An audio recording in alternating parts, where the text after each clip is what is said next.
السلام علیکم ویورز، آپ دیکھ رہے ہیں اسلامی چینل۔ اگر نئے آئے اس چینل پہ تو لازمی سبسکرائب کرنا نہ بھولیے گا اور بیل آئیکن کو لازمی پریس کریں۔ بسم اللہ الرحمن الرحیم۔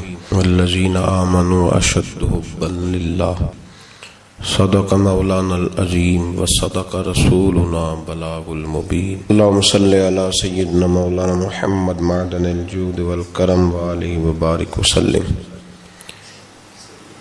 علم اور عمل دو چیزیں جب مکمل ہوتی ہیں تو پھر ایک انسان مکمل ہوتا ہے۔ علم رستہ دکھاتا ہے اور جب بندہ عمل شروع کرتا ہے پھر اسے منزل نصیب ہوتی ہے۔ علم بھی بڑا ضروری ہے اور عمل بھی بڑا ہی ضروری ہے۔ علم کتاب اور استاد دونوں کی مدد سے حاصل ہوتا ہے، صرف کتاب سے حاصل نہیں ہوتا، اور جو عمل ہوتا ہے وہ صرف استاد اور شیخ کی برکت سے حاصل ہوتا ہے۔ یعنی انسان محتاج ہے ایسے لوگوں کا کہ جو ذریعہ بنے اور انہیں زندگی گزارنے کا طریقہ اور سلیقہ سکھائے۔ ایک علم ظاہری ہے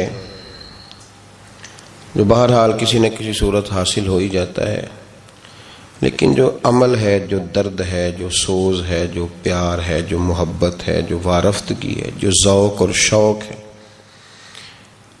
وہ کئی دفعہ کتاب سے میسر نہیں آتا، وہ صاحب کتاب سے ہی میسر آتا ہے۔ قافلہ عشق کے جو لوگ مسافر تھے انہوں نے سینہ بسینہ اس علم کو تقسیم کیا ہے۔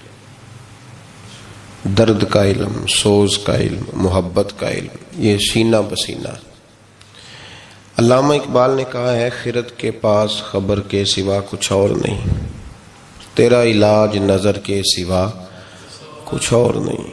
کہنے لگے تجھے کسی کامل کی نظر کی ضرورت ہے، کسی کے پاس جایا کر، کہیں بیٹھا کر جا کے۔ کچھ بے کیف لوگ ہوتے ہیں بیچارے، چونکہ خود کچھ چیز پاس نہیں ہوتی، کچھ چیزیں ایسی ہوتی ہیں جو صرف پڑھنے سے نہیں آتی، کچھ چیزوں کا پڑھنے سے تعلق ہوتا ہے اور کچھ چیزوں کا چکھنے سے تعلق ہوتا ہے۔ بیچاروں نے چکھا ہی نہیں ہوتا تو شکوہ کرتے پھرتے ہیں، وہ کہتے ہیں دیکھو یہ کیسے ہو سکتا ہے، یہ کس طرح ممکن ہے۔ کوئی خاتون جاتی ہے نا کسی باتھ روم میں تو وہاں دیکھتی ہے وہ گند پڑا ہوا ہے، تو وہ کسی گھر میں گئی ہے تو واپس آ کے شکوہ کرتی ہے، کہتی ہے میں تو وہاں واش روم بھی استعمال نہیں کر سکی، بڑا گندا تھا، بڑا گھن آئی ہے مجھے۔ وہی خاتون اپنے بچے کا سارا گند صاف کرتی ہے تو اسے پوچھا جائے یہاں سے تجھے گھن نہیں آتی؟ وہی ساری غلاظت وہاں پڑی ہے اور وہی ساری غلاظت وہاں بھی وہی تھی اور یہاں بھی، تو اسے پوچھا جائے کہ وہاں تو آ کے شکایت کر رہی تھی، نفرت کا اظہار کر رہی تھی، اور یہاں تیری کیفیت یہ ہے کہ تو اپنے ہاتھوں سے صاف کر رہی ہے۔ کئی دفعہ بچہ کپڑوں کے اوپر پیشاب کرتا ہے۔ ایک وہ بی بی ہے جو کسی پیشاب کا قطرہ پڑ گیا تو فوراً نہا دی، اور ایک وہ ہے جو ساری رات سوئی رہی اسی طرح۔ اب اسے کیا ہوا تو بڑا کچھ بتائے گی، کہے گی میری ذمہ داری ہے، میری چونکہ ڈیوٹی ہے، چونکہ میں اب کیا کروں، چونکہ میرا، لیکن یہ چونکہ چنانچہ کے پیچھے اصل یہ ہے کہ اسے اپنے بچے سے محبت بڑھی۔ اس چونکہ چنانچہ کے پیچھے اسے اپنے بچے سے، تو موٹی سی بات یہ ہے کہ یہ چونکہ میرا بچہ ہے تو یہ کانوں پہ پیشاب کرے تب بھی ٹھیک ہے، ناک پہ کر دے تب بھی ٹھیک ہے، وجود پہ کر دے تب بھی ٹھیک ہے، لیکن کسی کا بچہ اگر کر دے تو وہ ٹھیک ہے، کیوں کہ وہ بچہ کسی کا ہے اور یہ بچہ تو جس کو بیچارے کو پتہ ہی نہیں یہ محبت کیا ہوتی ہے، اس نے ذائقہ چکھا ہی نہیں، اور رسم ہے، وہ کہیں شاگرد ہے تب بھی رسم سی ہے، مرید ہے تب بھی اس کو کیا پتہ یہ کیا کس یہ سودا، یہ سبزی کس روٹی کے ساتھ کھائی جاتی ہے، اس کے ساتھ سلاد کون سی چاہیے، جب اسے پتہ ہی نہیں تو پھر بیچارہ اس کو کیسے سمجھایا جائے۔ اس لیے یہ ایک ایسا موضوع ہے کہ جو میں نے کہا کہ کچھ چیزیں علم سے تعلق رکھتی ہیں، کچھ چکھنے سے تعلق رکھتی ہیں. جس نے چکھا ہی نہیں، جسے پتہ ہی نہیں، جس نے اس طرف توجہ ہی نہیں کی، جو اس رستے، جس کو خبر ہی نہیں بیچارے کو، اس کو کیا پتا، جو پانی میں اترا ہی نہیں اس کو کیا پتا گھٹنوں تک ہے، ٹخنوں تک ہے کہ سینے تک ہے. یہ ایک درد ہے جو سینہ بسینہ تقسیم ہوتا ہے. اب دیکھیے نا، نبی کریم صلی اللہ تعالی علیہ وآلہ وسلم نے فرمایا کہ جس نے حسن اور حسین سے پیار کیا اس نے مجھ سے پیار کیا، اور جس نے ان سے بغض رکھا اس نے، چلو جی ہو گئی حدیث سن لیجیے. سبحان اللہ جی، ماشاء اللہ. بتائیں کبھی پیار کیا حسن اور حسین سے؟ کس طرح پیار کس طرح ہوتا ہے، کیسے پیار کریں؟ نہ دیکھا ہے، نہ ان کے پاس گئے ہیں، نہ ہاتھ چوم سکے ہیں، نہ پیر دبا سکے ہیں، نہ کوئی نظر نیاز دے سکتے ہیں، نہ کوئی خدمت. کیسے پیار کریں؟ اب لوگ یہ سمجھتے ہیں کہ محبت شاید اس کا نام ہے کہ جو سامنے آ کے بیٹھ گیا ہے اور جس نے بڑی ساری تعریف کر لی اس نے پیار کیا ہے. پیار کا وجود نہیں ہوتا. پیار ایک جذبہ ہے. جذبے نہ دکھائے جا سکتے ہیں اور نہ بتائے جا سکتے ہیں، نہ سنائے جا سکتے ہیں. کیسے کسی کو بتایا جائے کہ مجھے فلاں سے پیار ہے؟ وہ ایک جذبہ ہے، وہ ایک روح ہے. تڑپ کا کوئی رنگ ہوتا ہے. ملا رومی رحمت اللہ تعالی علیہ اس طرح کی بڑی باتیں وہ کہا کرتے تھے کہ بے ذوق آدمی سے ذوق کی بات کرنا، اور جس بیچارے کو پتہ ہی نہیں، جو رستے کا مسافر ہی نہیں، اسے بات چھیڑ دینا، دلیل دینا، پیری مریدی کیا ہوتی ہے، غلامی کیا ہوتی ہے، پیار تو قریب رہ کے ہوتا ہے، اتنی دور سے کیسے ہو جاتا ہے. عبداللہ بن ابی سلول نے ساری زندگی پیچھے نماز پڑھی، اسے پیار کوئی نہیں ہوا. حضرت ویسے کرنی نے ایک نماز بھی پیچھے نہیں پڑھی، لیکن ساری زندگی ان کے عشق کی داستانیں مشہور رہیں، اور آج بھی ان کی محبت کی داستانیں مشہور ہے. تو اس کا مطلب یہ ہے کہ یہ تو اللہ کی عطا ہے. پیار یہ اللہ کی عطا ہے. تو کوئی آ کے پوچھے جی کیسے ہو گیا، ایک شخص کہیں رہتا تھا ایک کہیں رہتا تھا. میرے نبی پاک صلی اللہ علیہ وسلم نے مور لگا دی. مور ترغیب و ترہیب میں حدیث، مور لگا کے بات کی. اور میں دو محبت کرنے والے، ایک مشرق میں رہتا ہے دوسرا مغرب میں رہتا ہے. ایک مشرق میں انتقال کر گیا، ایک مغرب میں، اللہ قیامت میں دونوں کو اکٹھا کر دے گا. ختم ہو گئی بات، مور لگا دی. کسی مطلب بہت سارے لوگ ایسے ہوتے ہیں چونکہ ان کو پتہ ہی نہیں، تو اب میں ان کو کیسے کچھ باتیں سمجھائی جائیں. اس کو وہ بیٹھ کے اعتراض ہی کر رہے ہیں بیچارے، ابھی تک سوچ رہے ہیں کیسے ہو سکتا ہے. اقبال نے کہا تھا کہ عقل کو تنقید سے، اور ایک بلکہ اس سے تگڑا تبصرہ اقبال کا یہ ہے، کہنے لگا بے خطر کود پڑا تھا آتش نمرود میں عشق، عقل تھی محو تماشائے لبے بام ابھی. اور کہنے لگا کہ عقل عیار ہے، بڑی چاتر ہے، بڑی شاطر ہے. عقل عیار ہے، 100 بھیس بنا لیتی. عشق بیچارہ، نہ ملا ہے نہ زاہد نہ حکیم. عقل عیار اور عشق بیچارہ. عقل عیار ہے 100 بھیس بنا لیتی، اور عشق، عقل عیار ہے 100 بھیس بنا لیتی، اور عشق. اب وہ جو بیچارہ ہے وہ عیار ہے، اس سے بیچارہ کیا بات کرے. تو کئی لوگ بیچاروں سے عقل لے کے آ جاتے ہیں، تو ہم بیچارے ہیں، اگر کسی کو کسی سے ہو گیا تو بیچارہ عیار سے کیسے بات کرے گا. اس نے یہی کہنا ہے کہ جا پھر تم موج ہی کر. میں کل پڑھ رہا تھا، گدھے اور گھوڑے کی بحث ہو گئی. گدھے اور گھوڑے کی بحث ہو گئی. گھوڑا کہنے لگا آسمان کا رنگ نیلا ہے، گدھا کہنے لگا کالا ہے. کون سا رنگ ہوتا ہے آسمان کا؟ نیلا. گھوڑا کہہ رہا تھا نیلا ہے، گدھا کہہ رہا تھا کالا. بحث ہو گئی. اب وہ جب دونوں اپنی بات پہ اڑ گئے تو مقدمہ شیر کے پاس چلا گیا. بادشاہ تھا جنگل کا، اس کے پاس مقدمہ لے گئے. تو گھوڑا کہنے لگا بادشاہ ہمارا جھگڑا ہو گیا، فیصلہ کر دے. یہ کہتا ہے گدھا کہ آسمان کا رنگ کالا ہے، میں کہتا ہوں نیلا ہے، تو آپ فیصلہ کر دیں. تو بادشاہ سلامت کہنے لگے کہ اس طرح کرو، گھوڑے کو عمر قید کی سزا دے دو. تو گھوڑا کہنے لگا بادشاہ سلامت میری بات بھی صحیح ہے کہ آسمان کا رنگ نیلا ہے اور سزا بھی مجھے. تو اس نے کہا تجھے سزا اس بات کی نہیں کہ تیری بات ٹھیک ہے, سزا اس بات کی ہے تو نے گدھے سے بحث شروع کر دی ہے. تو گدھا ہے, تو نے گدھے سے بحث شروع کر دی, تیری سزا بنتی ہے کہ تو نے بحث کس سے چھیڑ دی جی. وَإِذَا خَاطَبَهُمُ الْجَاهِلُونَ قَالُوا سَلَامًا, جاہل ملے تو اسے سلام کرتے ہیں, اس سے بحث, گدھے سے بحث تو نے چھیڑ دی, تیری سزا ہے. اب وہ جو عیار ہیں گدھے, ان سے کیسے بحث کی جائے, انہیں کیسے یہ مسئلہ سمجھایا جائے کہ عشق بیچارہ نہ ملا ہے نہ زاہد نہ حکیم, این عشق جنہاں نو لگ جاندہ وہ سک جاندے نے وانگ کان. تو کیسے سمجھایا جائے, وہ تو بیچارے, وہ ان کو تجھے کیسے سبق پڑھایا جائے, وہ تیرے والا ہے ہی نہیں. میرے نبی پاک صلی اللہ علیہ وسلم نے ایک دن صحابہ کے بیچ بیٹھ کے فرمایا تھا مجھ سے پیار کرنے والے تو تمہارے بعد آئیں گے. کہ یا رسول اللہ ہمارے بعد؟ فرمایا تم تو سارا کچھ دیکھ داکھ کے محبت کر رہے ہو, وہ بن دیکھے مجھ سے پیار کریں گے.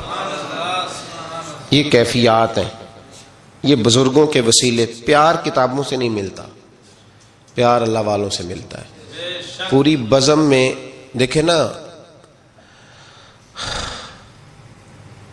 کئی دفعہ گھر میں کوئی ایک بندہ رو رہا ہو تو باقیوں کو بھی رلا دیتا ہے, اور رو پڑا ہے نا, باقی بھی رو پڑتے ہیں. تو اس کا مطلب ہے درد سینوں سے ملتا ہے, نہ تیغ و تیر میں نہ لشکر و سپاہ میں, جو بات مرد کلندر کی بارگاہ میں, درد سینوں سے ملتا ہے.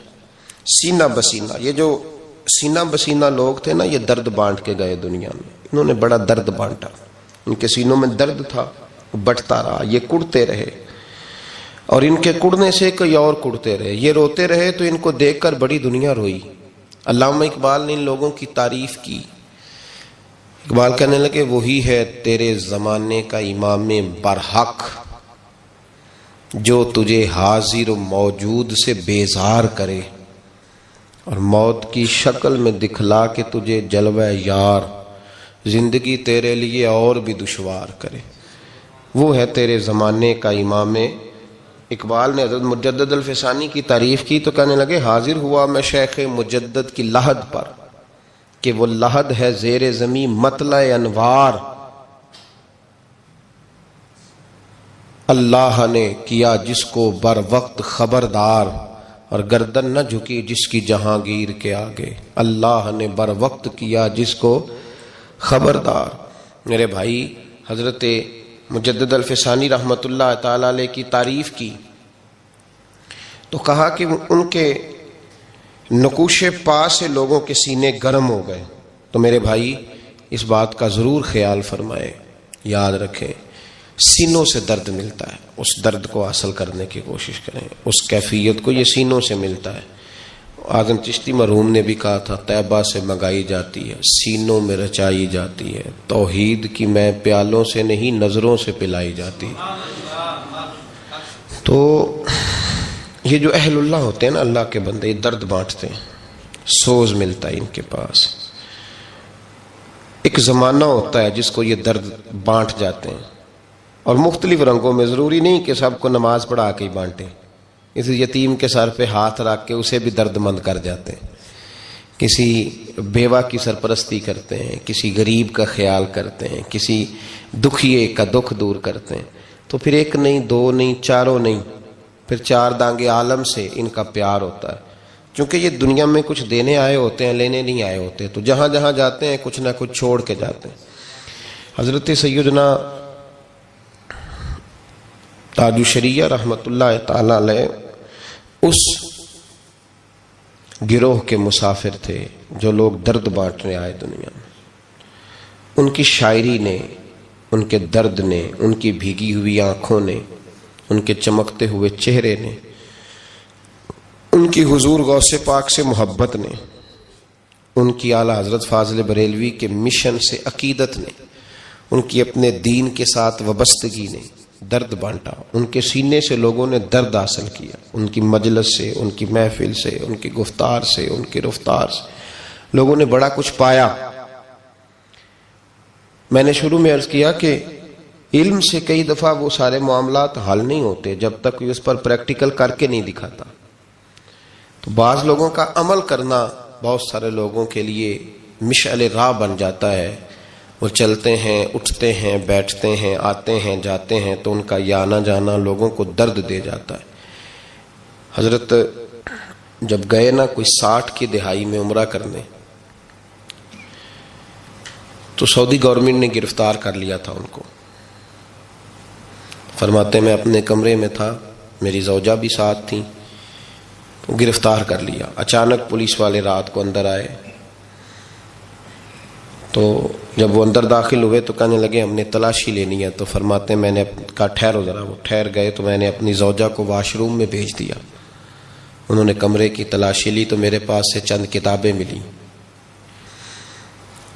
وہ کتابیں انہوں نے پکڑ لیں، پھر مجھے انہوں نے پکڑا اور مجھے وہ لے گئے. میرے گھر والوں کو بھی گرفتار کیا. تو مجھے کہنے لگے کہ آپ نے جمعہ امام کے پیچھے نہیں پڑھا. تو میں نے کہا کہ میں مسافر ہوں، مسافر پہ جمعہ ہوتا ہی نہیں.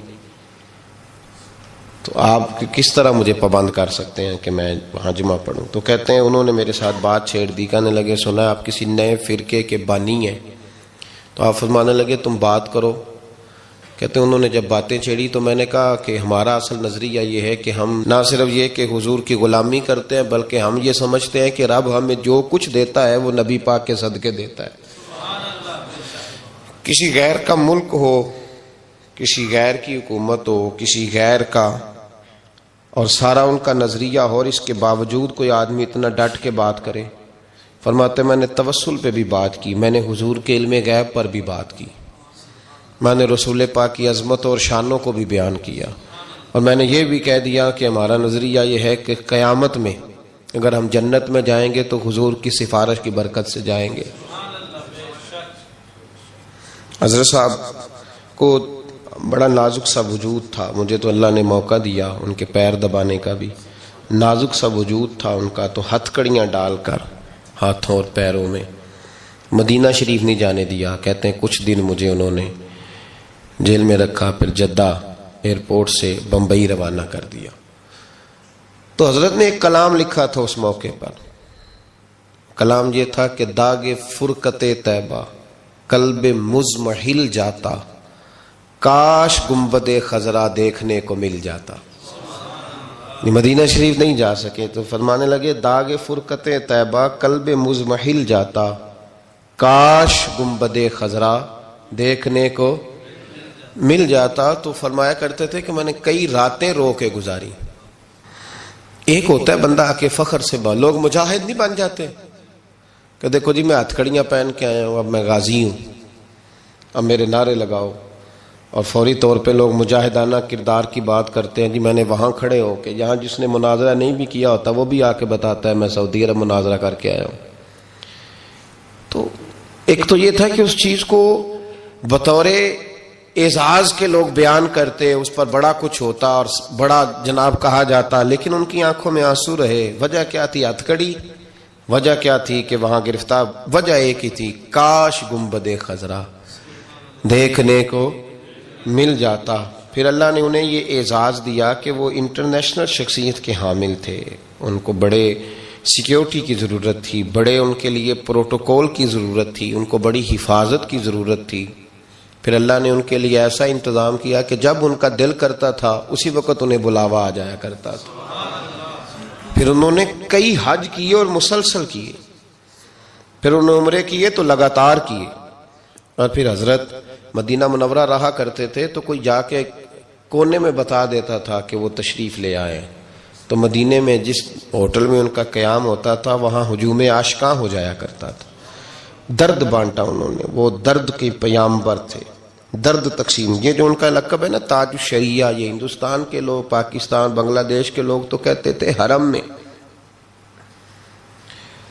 مکہ میں ایک سید محمد بن علوی مالکی نام کے بزرگ تھے. وہ حضرت صاحب کو تاج الشریعہ اور امام العلماء کہا کرتے تھے. فرماتے تھے جس شخص کے پاس بیٹھ کے ہمیں کیف حاصل ہوتا ہے وہ یہ شخص ہے. میرے بھائی بہت سارے لوگ بڑا کچھ لے جاتے ہیں، بڑا کچھ لے جاتے ہیں. اب تو خیر کام آسان ہو گیا ہے، اب تو بڑا عجیب انداز ہے. میں ایک شخص نے مجھے کہا کہ یہ دیکھیے یہ میرے پیر صاحب اور استاد صاحب ہیں، تو یہ ویڈیو بنی ہوئی ہے، وہ میرے ہاتھ چوم رہے ہیں. نہیں پیر صاحب مرید کے، تو اس نے وہ ویڈیو بنائی ہوئی ہے اور لگائی ہوئی ہے. تو میں نے کہا کہ بالکل صحیح ہے، تو ان کو غلطی لگ گئی، تیرا مرید ہونا چاہیے تھا. تو الٹ ہو گیا کام. دماغ ان لوگوں کا کام تصویریں بنائی ہوئی ہیں اور اس طرح کی کہتے ہیں میرے بغیر روٹی نہیں کھاتے. میں بھائی اس سے باہر آ جائیں، یہ کیفیت نہیں ہے. دیکھیں نا، اس کے ساتھ نسبت ہو جانا بھی بہت ہی کافی ہے. مظفر وارثی کا وہ فقرہ مجھے بڑا ہی پسند ہے. اس نے کہا تھا ان کا دیوانہ ہوں، ان کا یہ نہیں کہا کہ ان کی شفقت ہے، ان کی مہربانی ہے، ان کی توجہ ہے، ان کی، یہ نہیں فرمایا. کہا میں ان کا دیوانہ ہوں، ان کا بردار. پھر سمجھنا بات کو، ان کا دیوانہ ہوں، ان کا مجذوب ہوں. تو کیا یہ کم ہے کہ میں ان سے منسوب ہوں؟ کہنے لگا اتنا تھوڑا ہے کہ لوگ کہتے ہیں یہ اس کا دیوانہ ہے. اچھا یہاں یہ فکرہ نہیں کہا گیا کہ ان کی بھی بڑی شفقت ہے جی، ان کی بھی بڑی مہربانی ہے جی، اصل ان کی نا نا نا نا، میں ان کا دیوانہ ہوں اور ان کا مجذوب ہوں. کیا یہ کم ہے کہ میں ان سے منسوب ہوں؟ سرحد حشر تک جاؤں گا بے دھڑک، مجھ کو اتنا تو زیادہ سفر مل گیا. تو تیرا دیوانہ ہونا ضروری ہے، تیرا دروازہ کھول کے رکھنا ضروری ہے. باقی وہ آئے نہ آئے یہ اس کی مرضی ہے. تیرا گھر سجا کے رکھنا ضروری ہے، باقی اس کی توجہ ہو نہ ہو یہ بات علیحدہ ہے. لیکن نا فقیر کا کام ہے کس آگے کرنا، آگے دینے والے کی مہربانی ہے، وہ دے تب بھی ٹھیک ہے، دھتکار دے تب بھی ٹھیک.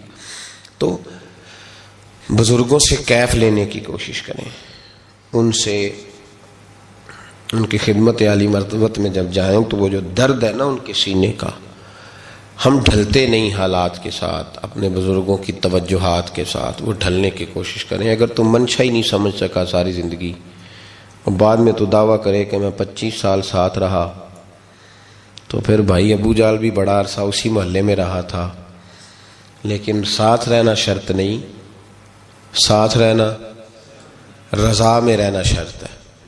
تو بتا رضا میں کتنی دیر رہا ہے؟ ساتھ رہنے کا کیا مطلب ہوا؟ رضا کے تابع کتنا عرصہ رہا؟